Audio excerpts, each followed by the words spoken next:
এই জন্যই ভাইয়ের আমার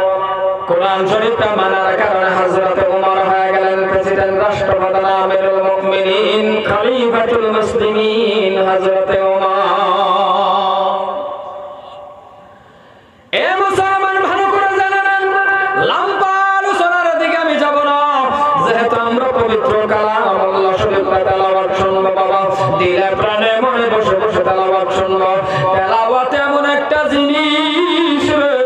আপনি বুঝলেও সব না বুঝলেও সব, যে পূর্ব 10 নেকি যারা সুন্দর সমান সমান সব আল্লাহ দান করে।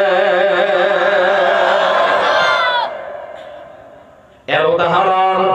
এই যে কত বছর ধরে আপনার বাপ দাদা গোষ্ঠীর গোষ্ঠী গোষ্ঠী গোষ্ঠী কত বছর বছর বছর কোটি কোটি বাবা হিসাব দেওয়া যাবে না, এই যে তেলাওয়াত চালু হয়ে গেল মসজিদের ভিতরে, ইমাম